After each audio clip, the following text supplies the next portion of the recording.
all for this session. And thanks for joining this happy hours of coaching session. And let us go deep dive into this session. This session is being recorded just for the information of all of you.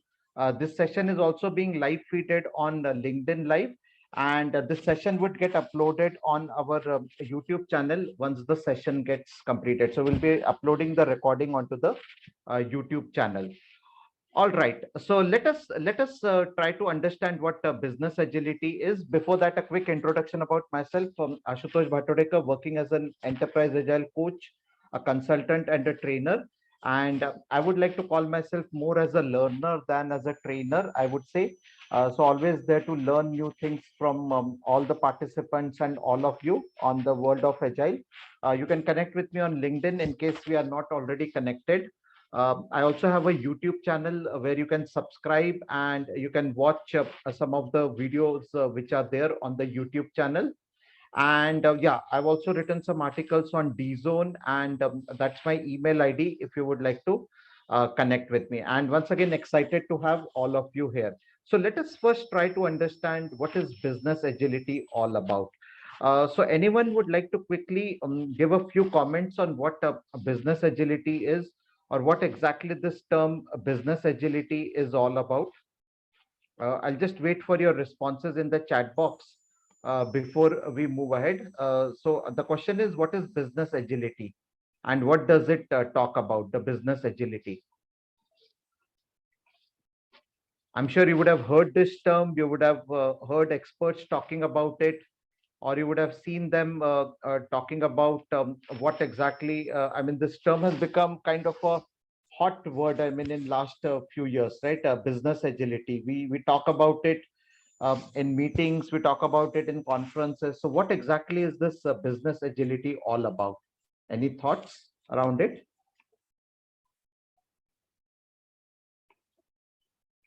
Anyone would like to chat here? Rapid, continuous, and systematic adaptation. Yeah, but that is there in even in a normal work what we do, right? Day to day, the customer needs keep on changing, but that also happens in a normal agile project also, right? So what is so unique about this term business agility? That is where we are trying to delivering business value. That also happens in a normal agile project. So that also happens even in a small scrum project if you are doing, right? I mean, the delivering business value is something which happens there. Fixed cost business, no, not really. Okay, so before I reveal the definition of business agility, let me give you some examples here. Okay, let me give you some examples here, and now we are getting some interesting terms. Customers need, meeting the customers need, ability to adapt to quickly to market changes. Yeah, I mean, all those definitions are even the definitions of standard agile. Okay, let me give a very interesting example, few of the recent examples from what's happening in the world around us. If you look at this, BMW is an automobile company, and you know what? It has actually rolled out its largest software upgrade. Now you might wonder, what does BMW has to do with software? But you know what? There is no company in the world today which is not leveraging technology, or no company in the world which is not looking after the software upgradation part, right? So BMW rolling out its largest OTA software upgrade, something very interesting, right? And they're simultaneously going to release it across all the models. And this is the news as latest as 7 months old, right? 23rd February 2021. 1 million vehicles across the world are due to receive that software update or that software upgrade, right? Rolex and Swatch Group, these were at one point in time the world's leading watch manufacturers. So they were the leading watch manufacturers which were there, and they are basically fighting out to actually be the largest manufacturer, keeping aside Apple. Okay, so I mean, Apple has overtaken them. Okay, Apple actually has become the world's largest watch manufacturer. Something again very, very interesting, right? Something very, very interesting what we see here. And then we have an example in India, the Passport Seva Kendra, right? If you would have seen, right, the kind of transformation they have brought in, right? I mean, if you see now, getting a passport has become much more easier than, at least in India. I'm talking, this is an India specific example. where you can go and you can get the passport delivered within weeks, if not months. You're getting the passport delivered within weeks, right? I mean, something interesting happening around the world around us, right? And what they say now is, right, that no company is just a company in its domain. Every company has become a software company. Every company has got that digital footprints impregnated into it, right? So it is that none of the companies have become like a pure core companies which they were in their own industry. So this, I think, is giving you some hint, right? Like what exactly could be business agility, or what do we mean by the business agility part of it, or what exactly we talk when we talk about business agility, what exactly does it indicate, right? So that is what we are talking about, the context around the business agility, or the word business agility is something which is kind of becoming like our ingrained into our world what we have. Okay, so something related with or what is driving business agility, we'll talk about it, industry 4.0, of course. So business agility, if I were to define, it is the ability of an organization to rapidly adapt to market and environmental changes. So whatever are those market and environmental changes which are happening, how quickly can the company adapt to it, right? How quickly can it be productive to those changes and bring about cost effective ways, right? So that is what we call it as the definition of business agility, what we have, right? The ability of an organization to rapidly adapt to the market changes. And what has happened in last few years, I think many of you would have heard this term, that agile, we talked about it, right? We have the four values of the agile manifesto. What is important from a business agility perspective is, one, of course, is adapt quickly to market changes.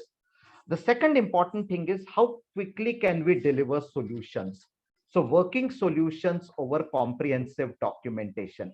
That is something which is very, very vital and important. How quickly can we deliver working solutions over comprehensive documentation? How quickly can we respond? How rapidly can we respond and flexible to the customer needs? That is also something very, very interesting from a business agility perspective.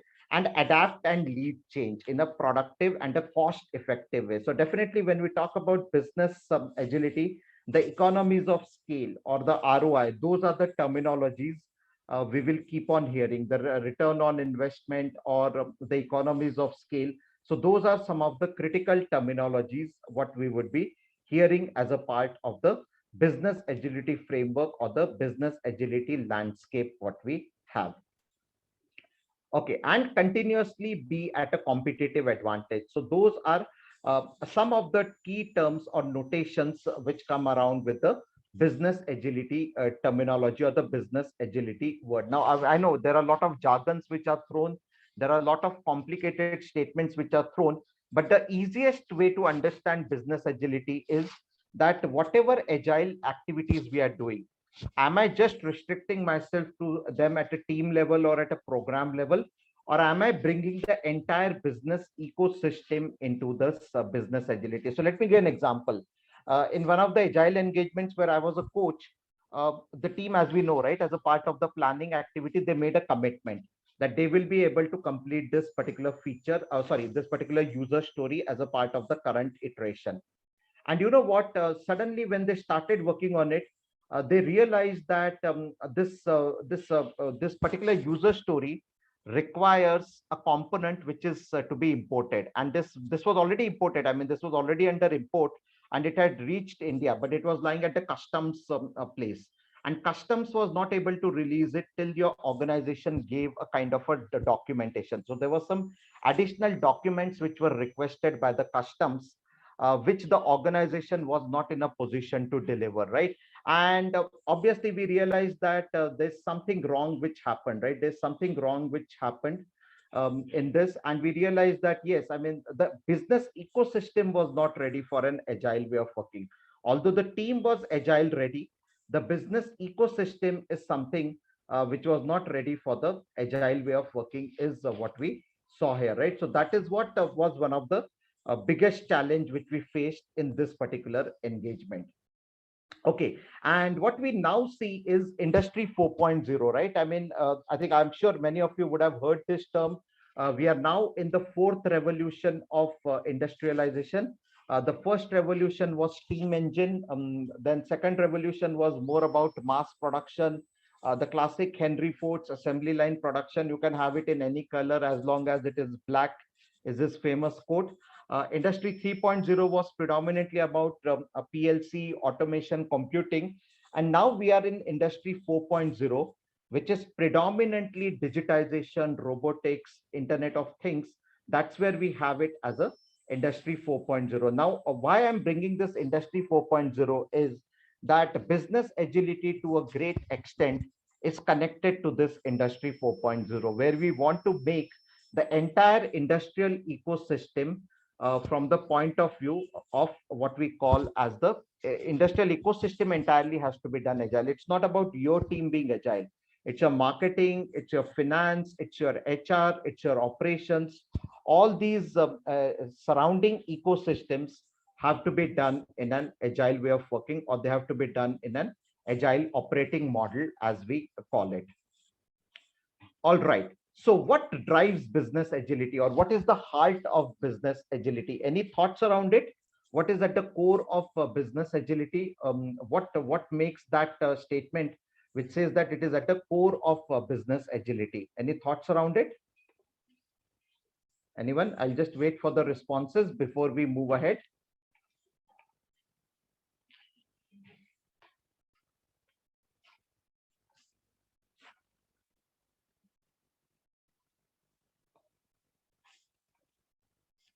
Yeah, what drives business agility? So one golden rule is what drives business agility is customer centricity. If you don't take care of your customers, they are not going to take care of you. Okay, and there's a very famous quote by the founder of Walmart. There's only one boss in this world. It is not the person to whom you report to, or it is not the person who does your appraisal.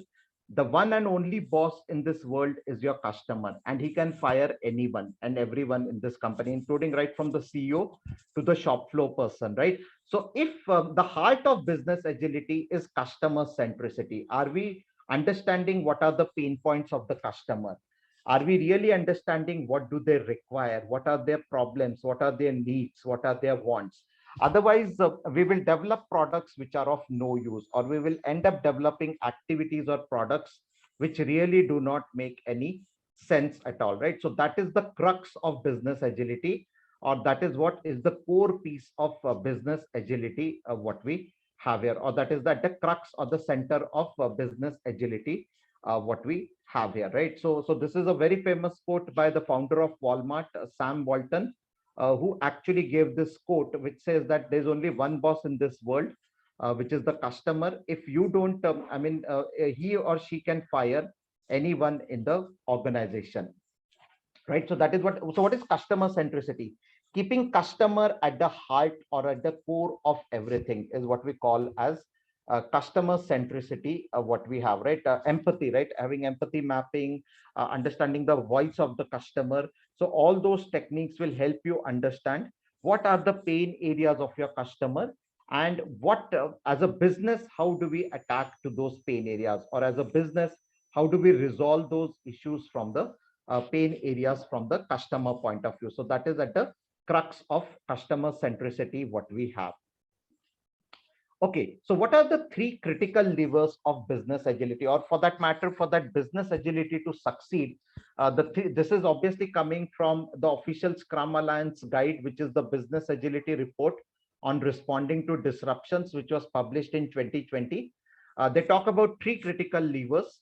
One is relentless improvement. So relentless improvement means do not stop on the continuous improvement journey. What you did yesterday was good, but improve on it, enhance it, right? So that is what comes in as a part of relentless improvement. The second piece is funding models. Okay, we have to make sure that we fund value streams.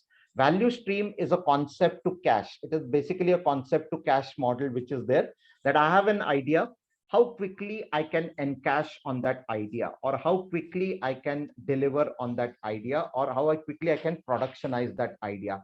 So that comes in as a part of the funding model which is there, right, from concept to cash.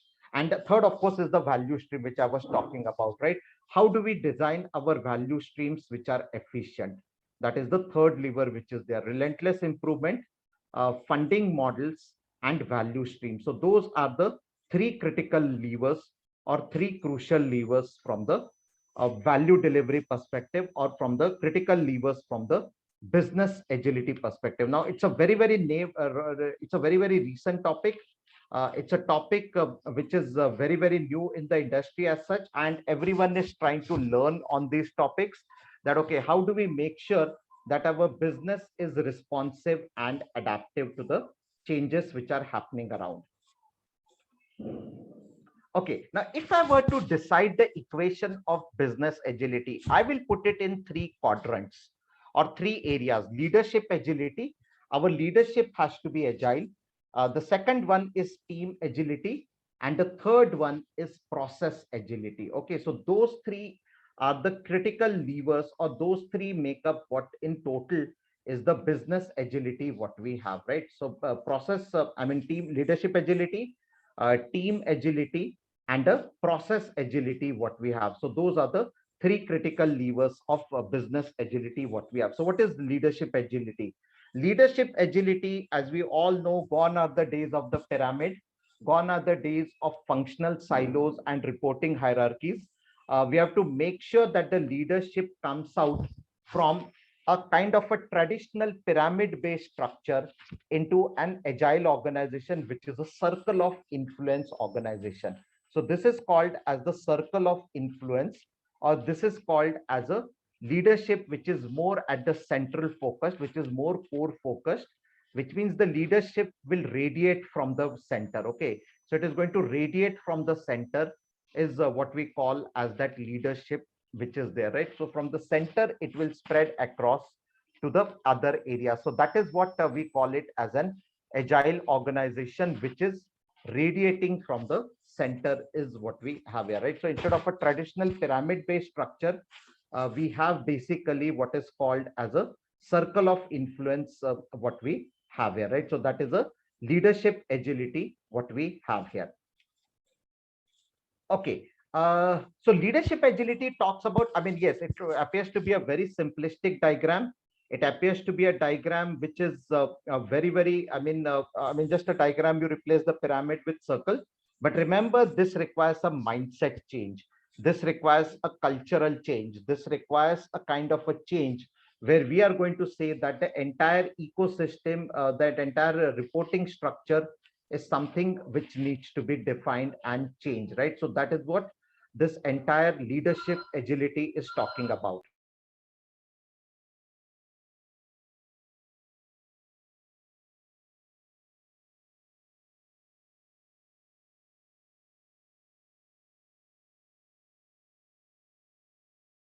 Okay, yeah. So this is what the traditional leadership style, and how do we change this traditional leadership style into more like a circle of influence is what is going to talk about. And yes, I mean, yes, I have a session on servant leadership. You can see the details around it.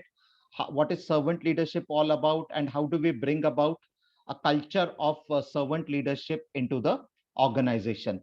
So as I said, the equation is leadership agility plus team agility plus process agility. Now, what is team agility? Now, many times when we go in for a transformation, you would have seen this happening, that what we cover as a part of transformation is only this piece. So we start with a development team, and then we say, okay, I have learned Scrum, I have learned Kanban, and then I will follow the agile practices and frameworks. Then we say, okay, we are also going to integrate our DevOps team with our development team, and it will be one common team, which is called as the combined agile team, as we say. But when we talk about team agility in context of business agility, there has to be a connection between what the development team is doing along with the business team, right? So what is a connection or an interconnection between your development team and business team?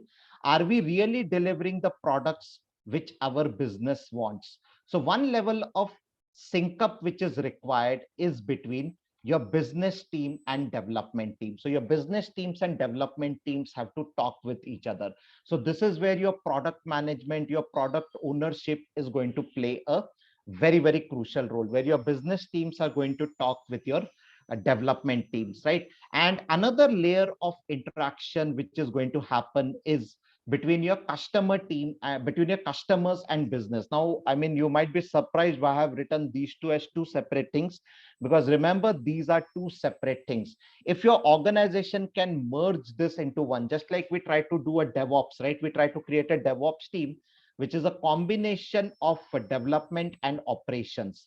Similarly, if you can have the merge of development and business and customer, nothing like it. I think in one of the events, as a part of happy hours of coaching, I think one of the question which the speaker asked was that, do we know our customers, or do we know our business team only? I think that is where this box has drawn its influence from. Many of us actually work with that green box, and we think that we are working with the customers. No, our customers are different, our business teams is different. If we can actually have a kobo or a customer and a business team as a joint team, nothing like it. Okay, we are working with the real time users, we are working with the real users who are working in the transformation. So if we can really work with the customers and the business teams, that would be the crux of it, and that is done only through customer validation. If my imagine a product owner from a customer side rather than from a business side, how easy our life would be, right? If I directly have a product owner who's from the customer side, who's coming in and who's giving me the, or who's coming out with a prioritized backlog, and who's giving me the requirements, right, in form of user stories. So this value stream which I've tried to draw here as a part of business agility talks about the entire value stream from ideation to the product delivery. How can we shorten this value stream, right? I mean, right now it appears to be a big value stream where you interact with the business team interacting with the customer, the development and operations also existing in a siloed manner, what you see. But ideally, you will have to collapse this structure. Ideally, there should only be two boxes. One box would be the customer and the business as one single box, and your development and operations as one single box. So that is how the two boxes should be existing, or this is how the two boxes have to be there as a part of this business agility or the team agility concept. So when we talk about team agility, it's about having teams which are collaborative in nature rather than having these siloed teams. As you can see, there are four silos here: customer, business, development, and operations. You merge customer and business into one, and you merge development and operations into one. So that would be the real sense of team agility, what you would be getting here. All right, moving ahead to the third piece of the ecosystem. Now, this is something becoming very interesting. This is called as process agility. How do we improve the process from an agility perspective? Now, what I have tried to draw here is a double S curve. So on the x-axis, you see the time dimension, and on the y-axis, you see the business outcome or the business value. Now, whenever you start with an agile transformation, what you will see is that you start with that red color graph, okay, that red color curve which is there. And most of us are happy when we reach here. Most of the agile transformation stop when we reach here. So we have reached a maturity point, and we think that we have achieved a transformation. Yeah. And then we say that, yeah, we are agile. We don't need an agile coach. We don't need a change agent. We have already been following agile for so many years, blah, blah, blah, right? But this is a dangerous point, because what happens usually after this red color curve is that your product, although it is a success in the market, it might start falling down, and it might reach a plateau or a decline point. I mean, any product life cycle you take, the curve is bound to be in that shape of an, I mean, it will start falling down, as you see. So what this curve is trying to tell here is that as a leader, as a change agent, what is important to you is that in order, once your transformation has reached a maturity stage, you actually, in fact, at this point only, there is an innovation window which you have to start triggering. That what would be that next level of that transformation? Okay, my product is likely to reach the maturity state, but after that there is going to be a plateau and a decline where the product will fall. What will be that next level of transformation which I would like to have, and we have to start from that. So we have to take this maturity as a base. Okay, maturity is something which we'll take as a base, but the preparation of that will start much more earlier. Okay, the preparation of that is something you don't have to wait for your product to reach or the transformation to reach a maturity state.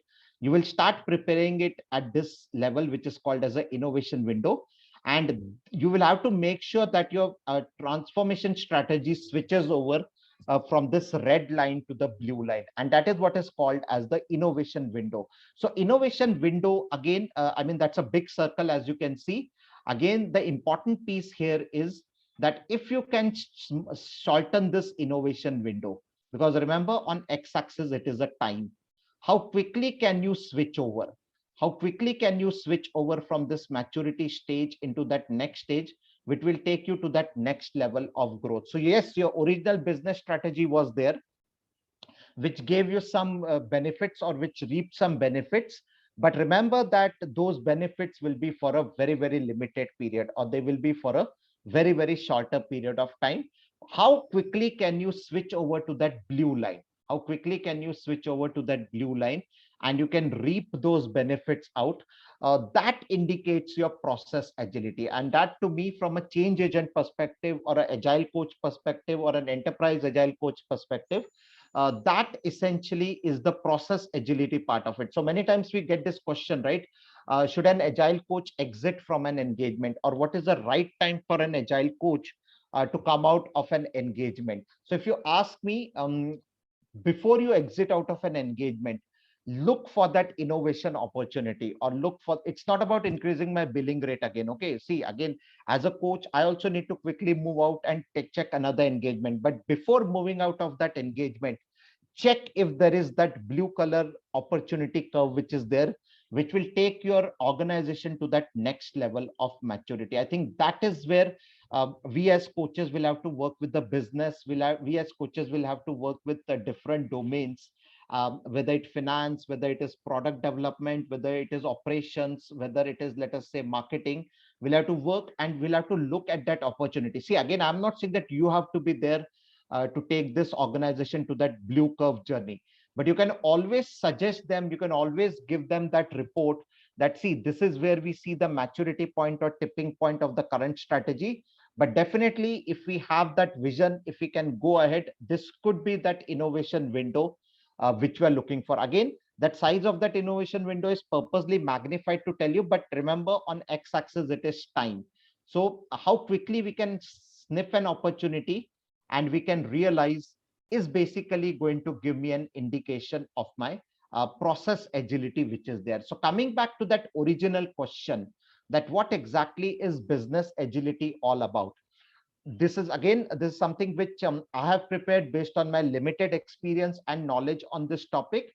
But what I have tried to prepare here are the three facets of business agility.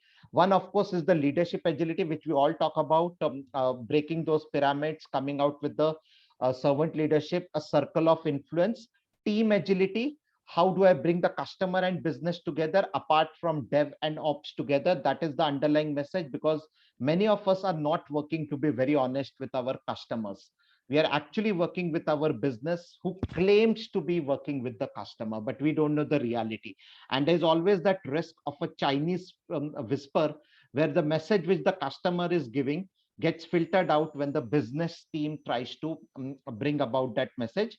And third, and the most important thing, is more from the process agility perspective, where when the transformation reaches a plateau, are we identifying that next level of growth? Are we going into that next level of innovation as a part of this? So these were the three pertinent points which I wanted to talk about from a business agility perspective. Yeah, as I said, I'm also learning a lot, learning about this topic. So definitely, there's a lot of activities going on in my area also to learn more about this topic, to understand more about this topic. But this is what I wanted to present to all of you today. So first of all, thanks for patiently hearing me out and patiently listening to me. And I will now open up the floor for any questions. You can now unmute yourself and you can ask me any questions related to this topic or your thoughts around this topic. And those of you who are on LinkedIn, this is being feeded live on LinkedIn. You can type in your questions on LinkedIn. I will have a look at it later once the session is over, and I'll definitely respond to your questions. But those of you who are on Zoom, any questions, feel free to unmute yourself and ask any questions here.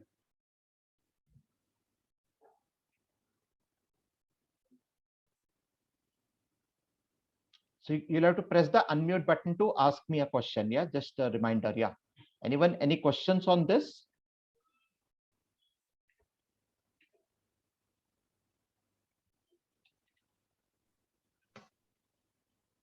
Yeah, hi, Ashutosh. Hi, yeah, go ahead. Yeah, please go ahead. Ashutosh, I had a question in my mind, but when I checked the chat box, there is a similar question raised by Nitin also. So maybe you can check with that. Okay, let me check. Let me check the chat box. Okay. How can we apply this in a service industry? Yeah, I mean, I was expecting this question. Absolutely. I mean, yes, I mean, many of you will say that it works in the product world, right? I mean, it works in a product kind of a situation. I agree with you. Yes, absolutely. No denying fact. See, I mean, what we also need is that when we are selling a transformation, and this is where the pre-sales has to play a very crucial role.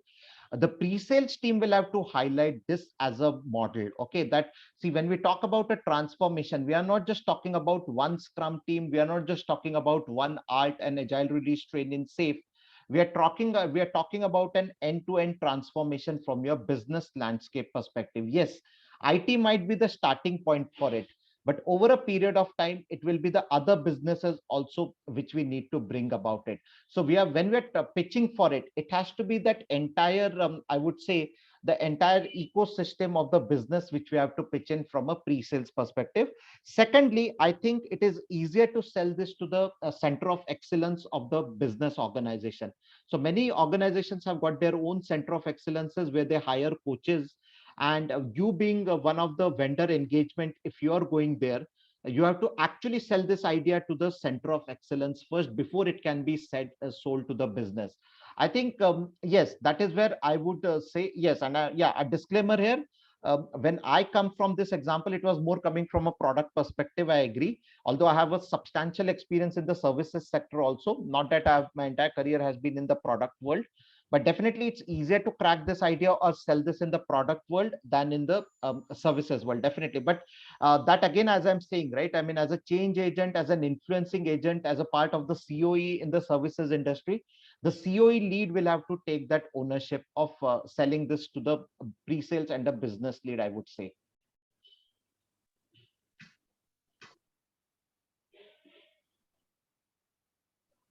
Yeah, anyone else? Any questions? Yeah, I see another question. Oh, okay. Thanks, Nitin. Oh, sorry, I didn't answer Nitin's question. I think it was different question. I'm still not able to see Nitin's question, by the way. Let me read it. How can we effectively, how effectively we leverage capabilities of technologies? Effectively we leverage the capabilities of technology. See, again, that is something which is a more as a part of the, I don't know if he's talking about from a leadership agility plus team agility plus process agility, but I think that is more to do with the team agility. I mean, that is what I'm guessing. I may be wrong. It is more to do with cross functionality. It is more to do, if I'm understanding it correctly, is it more to do with cross functionality? How do we build a cross functional team? And yes, one type of cross-functional team is a team which has got a mix and match of technology. Another cross-functionality which I was also talking about is customer versus business and development versus operations. So that is also another cross-functionality which we should definitely try to build in. But yeah, leverage the capability of technology. Now, what I understood from that question was that in case the technology is changing, how quickly we adapt to it also. That can also be another way in which it can be applied. I don't know if that is what the intent of the question is, but Ashutosh, this is Nitin here. Sorry, it was not a question. Okay, I was just putting my thought on the initial question you asked. Okay. Oh, it was not a question. Sorry. It was not a question. Okay, because you asked what is our understanding of business agility, that how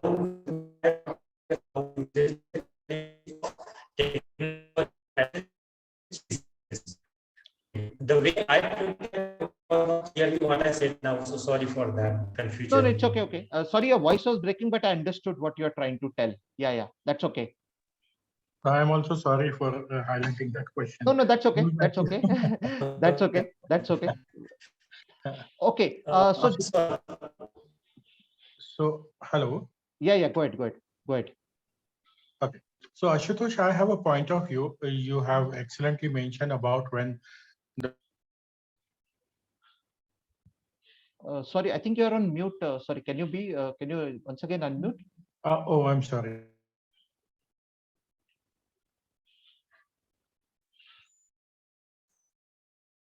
Yeah, Ravindra, you can unmute yourself. How about now? Yeah, now it is better. Yeah, go ahead. Yeah, okay.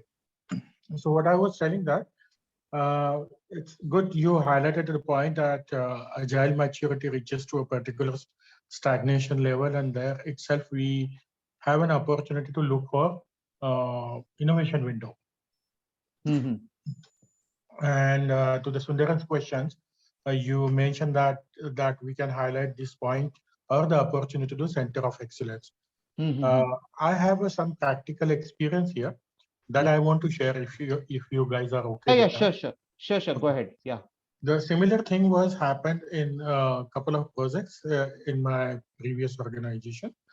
After 1 year, we reached to a certain level. All the team members were very much, confident running their own Scrum events and PI meetings and plannings and everything. And as you know, as an agile coach or a Scrum Master, this is your biggest achievement, that the team is autonomous and you are becoming more redundant over there. And that's where I realized that this is now becoming a maturity level has reached to a particular level, and that will continue, sustain over a period. But meantime, I see this as an opportunity to actually explore for something new. And I had a good discussion with a product owner and a business analyst on this. What else they are expecting from the teams now. So they came up with a similar kind of thing. So because they also witnessed whatever they were expecting in agile way of working, they reached to a particular level. Right. And the teams are delivering very well now. That burden is gone. But now what we can get it more from the teams better than these. So they started asking, now we want the team to be more proactive, providing certain, solutions or UI changes or something new technological changes into that, something new UI tools that came into the market recently, so that we can beat the competitors, or at least we are in a competition in that way. So it automatically opened up an innovation window. Then accordingly, we went for one, brain writing and brainstorming session, where some of the things came out, and that way the journey started on new, strategy, growth strategy in your terms. Right, exactly. I mean, that question is always there. What next, right? I mean, either see, the easiest thing is get out of this engagement and look for another engagement, which again brings you to that bottom of the red curve. Or within the same engagement, can I explore some new things, right? Can I explore some new ideas? And again, remember, sometimes this curve may not be that steep. It might end up here only, or it might go somewhere a little bit above this. Okay. I mean, it may not be as spectacular as you saw, right? I mean, look at the slopes of the two curves. They are not exactly the same, as you can see, right? And obviously, it may not be as steep as the red curve, unless the entire business has got disrupted with this new idea which has come. But definitely, there should be an opportunity before we exit, right? I mean, we all talk about exiting an engagement, and we say that a team is matured enough and we exit. Not necessarily, I would say. Sometimes we should also see that, is there a next level of that opportunity which is there with us, right? If we can even do a small delta increment, we do it, and then we move out of it. Absolutely right. Especially in service industry, that happens. For example, I got locked for a particular project for 2 years or 3 years. I don't want to leave the project, but I don't see any new horizon to go beyond Sure, this, also. Correct. maturity level, Hmm. then one has to ask this question: how I can actually connect to the product owners and the BAs. That will be the first step, because they also have to, tell what is coming new or what the change they are bringing new in the new years or upcoming months to their bosses. Hmm. So this can be handled within the Scrum Master, Agile Coach, product owners, BAs, and then they can involve the team later also into finding out that what new thing can be done, and that way you can ride on the new wave. True. Absolutely, yes. Because typically in product-based organization, we can understand, okay, you have sustained certain things, and now the product teams are running on their own. You can move to the another product line, and then you start the journey of maturity again. But in service industry, it is very difficult, because as soon as you ask for relieving the process, you are always having a fear of getting on the bench. Correct. True. I mean, yeah, there are a lot of other dimensions. I mean, yes, I mean, billing, and then customer. The customer is also very smart nowadays, right? They'll say that, yeah, we have transformed, so why do we need you, right? I mean, there are a lot of those dimensions which obviously come to the play in a services kind of an engagement, right? Absolutely. Okay. Thank you. Yeah, sure. Thanks, Ravindra. Yeah. Any other question anyone has? Yeah, hi, Ashutosh, Nitin here. Yeah, Nitin. Yeah, so basically, I do not have a question, I have a thought. And to start with, okay, this is not on my experience, okay. This is, I haven't tried it, okay. I read it in a book, The Amazon Management System by Ram Charan. Okay. So if you want, would you find if I put my thought? Yeah, sure. Okay. So the thought is the way we discuss, can this red and yellow line go together hand in hand? Okay. Red and the blue line, right? Red and the blue line, can they go together hand in Not sure. hand? Okay. I mean, I'm as I said, right? Even I am a novice in this subject. I don't claim to be a kind of a learned person in It's this a subject. thought, okay. And basically, if you go through a Ram Charan book, okay, the Amazon management system, maybe you will get an answer to this. Okay, I will read Okay, that book. the So way- don't disclose that answer to me. At least I would say, if others want to know Okay, that answer, you can reach out to Nitin separately, I would say. So I mean, to keep okay, the that's curiosity. fine. So there is an answer to this, and there is Okay. an answer to Ravindra's question, which he now says. So he will find answer to that. Okay. And what is the name of the book? So the Amazon management system by Ram Charan. Okay, Amazon Management System by Ram Charan. Okay, that's interesting. I'll definitely read it. And yeah, maybe in one of these sessions only I will announce, because obviously we know, right? We meet regularly on these sessions. Yes. I mean, not every Friday, of course, but many times we meet at least once in a month. We have these sessions. So I'll definitely, Nitin, next time when you're there, and I know you have been a regular audience here, I'll definitely tell you what I interpreted, whether this red line or the blue line can be together. So maybe Ashutosh, we are also staying nearby, if I'm not wrong. So Is if it? any of I you didn't are know free, that. okay.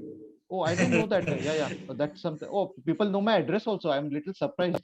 No, you said you stays in Baner, okay. So I also stays in that area only. Okay. So we can Nearby. touch base. Yeah, we can touch base sometime. Sure. Yeah, so we can touch base over a cup of coffee, and I can get a book. We can discuss, have some open discussion. Sure. At your favorite spot nearby. Sure. No worries. I'll be more than happy. Yeah, it's a pleasure for me as well. Okay. Sure. No worries.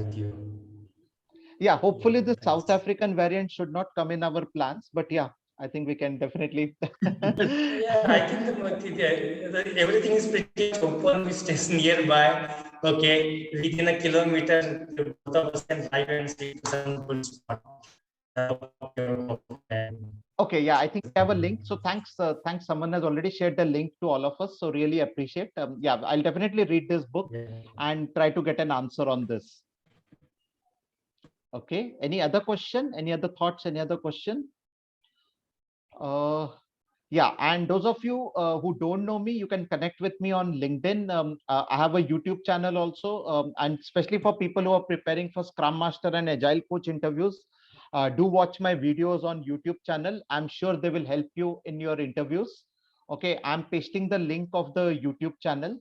So do subscribe to the channel. We have more content coming up in the next few days on similar topics on Agile Scrum. And yeah, I'm there on Twitter, though not active. And also there are a few articles which I've written on DZone. So feel free to read to these articles, connect with me, and yeah, challenge me. I'm more than happy if people challenge me and tell me that no, I like what Nitin did just now, right? Can't the red line and the blue line be together? I mean, that's a very interesting thought. So yeah, I mean, do let me know on this. And yeah, I mean, any other question? One last opportunity before we finally wrap this up. And in case anyone is interested to come on camera, please feel free to come on a camera. Again, it is optional. It is not mandatory. It's not optional. It is not mandatory, but I have one question regarding this. This is Mohsin here. yeah. So, if the team is matured, okay, and as a Scrum Master, if you feel it there is a no more role right now in that case, what do you want to give me a suggestion, or what the suggestion would be? Okay, so take this curve at a team level, I would say. I mean, this was more at a strategic level. I talked from a business agility perspective, but you'll have to download it at a team level and see that where that blue line is coming. I mean, there could be some still more things in that bucket list, as we say, right, which we would want to pick up for the next level of maturity. So again, there are techniques of doing it. I mean, I have talked about some of those techniques in my video. Like there's a technique called Johari window. You can use that technique to find out what is missing in the team. Then there's a coaching wheel of change about which I have talked. So you can take it at a team level and then try to figure it out, I would say. For example, one thing come out is that we might need to do more automation, or we might want to do a rotational of a scrum master, or we might want to see that, okay, how we further improve the maturity of the teams. Can we improve the tech agile practices of the team? So those things might come out at a scrum master level, if you ask me, if you want to take it to that level. Okay.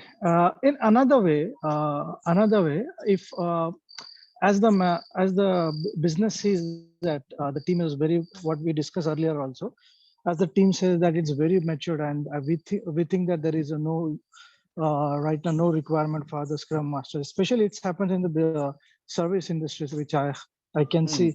So in that case, how you can show the management that the requirement is there. No, that's what I said. In service industry, it will be a little difficult. You just have to give them a report and wait for what they say, right? I mean, they might listen to you, they might not listen to you. Product, it becomes a little easier. But in the service industry, obviously, you'll have to give your feedback, you'll have to give your report. And then, if they ask you for convince them, you'll have to go in a meeting and try to convince them. It's more than the service industry, I would say the pre-sales and the COE, which has to drive it, as I said earlier. The center of excellence and the pre-sales team, which has to bring about this transformation, I would say. Yeah. Okay. Thank you. Okay. So once again, thanks all for joining this Friday. And I don't know if the session will happen next Friday, but keep watching the space. You come to know, right, when the session is planned. In any case, many of you actually watch the recording also. There are many regular people who are not there today. I can see that, but I'm sure they watch my recording once it is uploaded, and then they give me the feedback. So similarly, people who have joined me today, please subscribe to my channel. Please connect with me on LinkedIn. You will come to know when this session is happening. And yeah, have a great Friday evening ahead, and a happy weekend to all of you, and happy Thanksgiving for folks in US. So thanks a lot, and wonderful interacting with you all once again. Bye for now. Yeah, thank you, Ashutosh. Thanks for all of you guys. Bye. Thanks. Bye. Good night. Good night. Yeah.